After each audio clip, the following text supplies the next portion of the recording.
Where are the testimonies that the power of the kingdom is literally influencing people's lives? And that's when it gets a little bit tricky because there's not a whole lot of stories. God has made it clear that we are His preferred agents of change to the world through the Holy Spirit. But sometimes, when truly no one is available, He'll go straight for us Himself.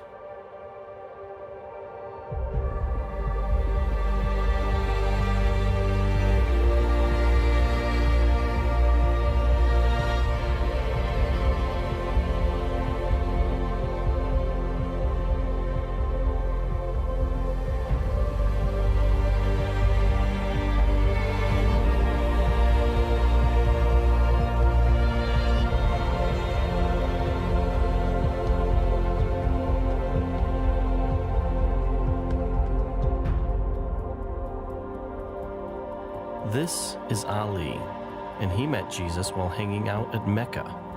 Yeah, you heard me, Mecca, the epicenter for the Muslim faith. When he was younger, Ali was a raging alcoholic, and his drinking got so bad that he moved away from his wife and children in Turkey to Saudi Arabia, simply to protect them from himself. While there, some Muslim friends of his talked him into going on Hajj to Mecca, the great pilgrimage to the holiest place in Islam. So I decided to go. And when I went there, everybody needs to sleep together. And everybody also goes 7 times around the Kaaba. And they were also going to do the namaz. And there I said, well, maybe something good will come of it. And I did the namaz, the ritual prayers also. But I was very ashamed because I didn't believe in it, and yet I was still doing it.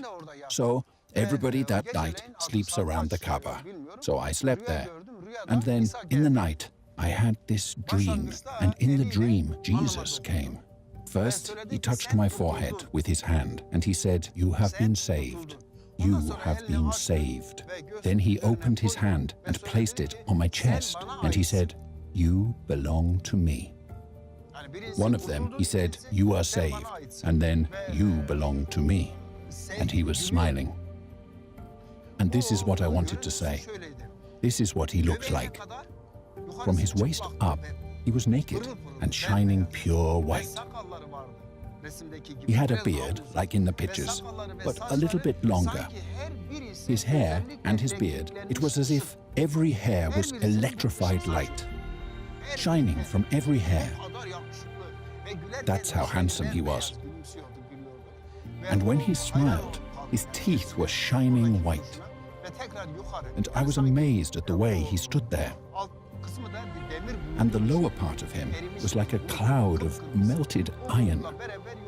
And in that cloud, he was taken up. And then a voice from here started to talk. And it was really moving around, in the same way that your mouth moves around when you talk. This voice started from right here. That's how it felt to me. So I woke up my friend, and I said to my friend, "Hey, look, do you hear that voice?" He said, "No." I said, "But I've had this dream. I saw Jesus." He said, "You ate too much food last night. You've gotten sick. Go back to sleep. What business does Jesus have in Muhammad's capital?" So I tried to go back to sleep, but the voice wouldn't let me. It kept talking to me, just like I'm talking to you. And when it was morning time, the friends came over to me, and they said, "Let's continue on the pilgrimage." And the voice was saying, "No, you're not going to go." It wouldn't let me.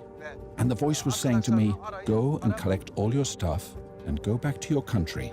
Look for your friends and find them." I didn't understand, but I made up my mind. Okay, I've decided I'm not going to go. I didn't understand it myself. So then I went and took a shower so that I could go back to where I had been. So, in order to take a shower, I got undressed. And I looked in this little mirror, and this part was white. But at that time, my hair, my beard, my mustache, there wasn't a single white hair anywhere. And there was this white everywhere. And so I tried to wipe it off. And when I wiped it, it didn't come off. I wiped it with water and soap, and it still didn't go away. And this voice said to me, I'm going to show you even more things than this. And then, since I knew it was Jesus, right there in the bathroom, I got down on my knees, because the only thing I knew to worship was to go down on my knees. So I got on my knees, and I said, yes, Jesus, whatever you say, I'm gonna do it. It's been years since this encounter, and his hair is beginning to gray, but to this day, his chest hair is still white where Jesus touched him in his dream.